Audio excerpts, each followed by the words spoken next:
When I think about Noah and writing an obituary, it just didn't seem right.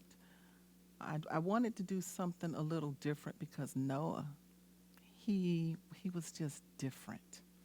And so I wrote this for him. It's called Noah's Dash, a short story about the life and legacy of a true soldier, written by me, his wife, Wilma Cookie O'Rourke Strong. Goes like this. In the spring of 1960 in Martinsville, Virginia, the sixth of 10 children was born to Noah and Gracie Stoltz Strong. They named him Noah Kenneth and affectionately called him Ken. Ken was a curious boy who, like his mother, had a knack for finding four-leaved clovers. He also marveled his father's many talents and once built an impressive wagon made of old lawnmower tires and wood planks. Ken carried his parents' legacies of being a Mr. Fix-It and a Mrs. Find-It into adulthood, and he put his magic touch on just about every household project imaginable. He became the ultimate honeydewer.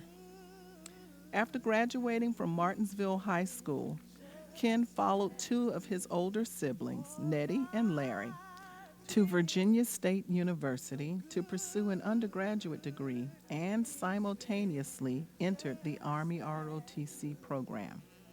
In the spring of 1980, Noah, see if you were from Martinsville, you called him Ken, but at Virginia State, he joined the bond of the Alpha Phi chapter of Kappa Alpha Psi Fraternity Incorporated. While matriculating at VSU, Noah was a member of the percussion section of the marching band, which he found to be a wonderful diversion from the pressures of studying business and military science. He was commissioned as a quartermaster officer in the United States Army in 1982 and graduated with a bachelor's degree in business administration with a minor in military science in 1983. Along the way, Noah forged many genuine, lasting relationships that remain a testament to his loyalty and magnetic personality. One such friendship would eventually turn into a love story, but not before Second Lieutenant Strong embarked on his military career. A boy from a small rural Virginia town and a girl from a bustling South Florida metropolis met at VSU. And while she thought he was handsome and charming, she saw past those alluring traits to the cute little manual shift Fiat he drove around campus. You see, Wilma, affectionately called Cookie, asked her parents for a car with a manual shift, and her request was granted. But she was clueless about shifting gears and had to learn quickly because her car was waiting for pickup in Miami. Cookie asked Noah to be her driving instructor for a few weeks, and when she felt confident in her ability, she thanked him by taking him to dinner at a fancy restaurant. And to dispel any confusion about whether the outing was a date, she brought along her roommate, and he brought an army buddy. During those sometimes frightening, uncomfortable, and bumpy driving lessons, Noah and Cookie discovered their common interests and that they both were raised in the Episcopal Church. In fact, Noah was an acolyte at St. Paul's in Martinsville for many years. Still, time and tide would pass until they were reconnected years later by an army buddy who, coincidentally, served in Korea with Noah and attended the same high school as Cookie. After a short courtship, they became engaged and married in 1991, December of 1991. Captain Noah Kenneth Strong married the girl he met almost 10 years prior, and Wilma Cookie O'Rourke was officially married to the military. Up until that time, Noah's responsibilities and his assignment as the commander of the Defense Courier Station at Fort Meade, Maryland, took him all over the world, sometimes at a moment's notice. He was a great leader who was well liked and admired by those who knew and worked with him. In 1993, while stationed at Fort Lee, Virginia, now Fort Gregg Adams, Noah and Cookie welcomed Noel Lindsay to the family. And 2 years later, Noah transitioned from his military career to civilian life and relocated his family to Georgia, where a retail management job awaited him. 3 years later, Noah Evan entered the picture, and the family became devoted members of Turner Chapel AME Church in Marietta, Georgia. While running a successful retail operation, Noah continued serving the country through his assignment in the Army Reserves.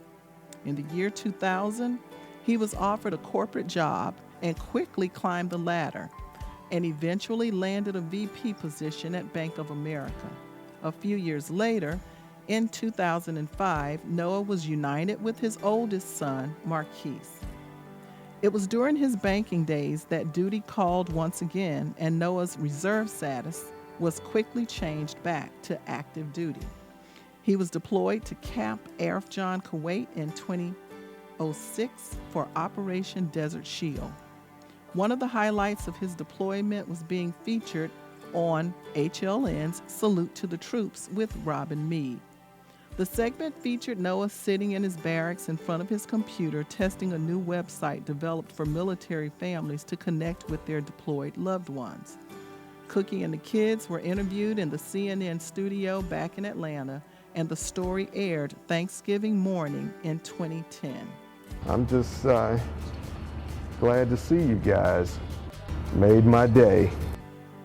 Noah would serve 2 additional deployments and remain on active duty until his retirement in 2014.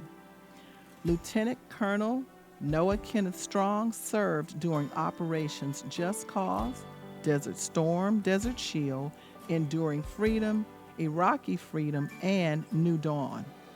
Throughout his distinguished 34-year military career, Lieutenant Colonel Strong received numerous awards and decorations. Life after the military began in 2015 as Noah accepted a government contractor position at the Pentagon. He attended Alfred Street Baptist Church, and the family frequented services there until officially joining a few years later. In 2020, Noah became a Department of Defense civilian employee, working as a logistics management specialist responsible for Army Field Services, mortuary affairs, and aerial delivery operations. And what he thought would be a short stint at the Pentagon turned into a much longer stay. On the day of their closing on a second home in Northern Virginia, Noah and Cookie learned that the cancer he survived 8 years prior had returned. It was a bittersweet day. Under the care of a team of cancer specialists at the National Cancer Institute at the National Institutes of Health, Noah consented to participating in studies that would not only help to prolong his life, but could also help others in return. He survived a life-threatening pulmonary embolism on Christmas Day 2021, but he forged ahead because he knew God spared his life for a reason. And over the course of approximately 20 months, he participated in 5 different protocols and endured many rounds of chemotherapy, immunotherapy, radiation, and all that goes along with being a cancer patient fighting an aggressive form of the disease. Through it all, Noah maintained his duties working in the Troop Support Division, Army G4. And because of the sometimes sensitive nature of his job, he was given a private infusion room so that he could work through his treatment days, conduct conference calls, and discuss budgets and sometimes not so pleasant details of his job without the intrusion of other patients. He never missed a beat and was grateful that he could maintain some sense of normalcy in the midst of his personal struggles. And when it became apparent that the fight was getting even more intense, Noah returned to Georgia to be closer to his children, other family members, and a broader support system. Luckily, he had established a local primary care physician and a network of specialists at Emory's Winship Cancer Institute months before as a backup plan. Noah Strong lived up to his name and the life he knew for more than 34 years. He fought valiantly with a strong faith backed by his mantra: you gotta go through it to get through it. This soldier, to his core, endured more than most people could. He unselfishly spoke of his trials with his family, friends, and even strangers because he truly believed that God spared his life so that he could educate others and possibly spare them the painful journey he walked. Cancer did not define Noah. He was funny, corny, caring, giving, committed. He loved helping others. He loved his family. He loved movies. He loved watching Jeopardy! And on Father's Day morning, June 18th, 2023, Noah Kenneth Ken Strong surrendered to his Father in heaven. Surrounded by family and close friends, he listened and took his last breath as his daughter Noelle mustered the strength to sing from her father's curated gospel playlist, and she sang him through his earthly transition to glory. God held out his hand for Noah, and a beautiful life on earth came to an end. Noah's final tour of duty reunited him with his parents, Noah and Gracie Stoltz Strong, brother Hobart Larry Strong, and sisters Nettie, Noreen, and Shannon.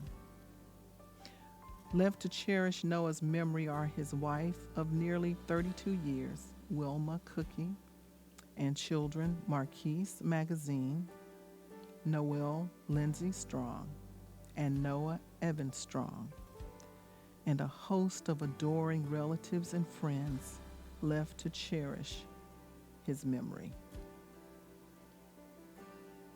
Rest in peace, Noah. We miss you. But we'll see you again, and we'll always be #family strong.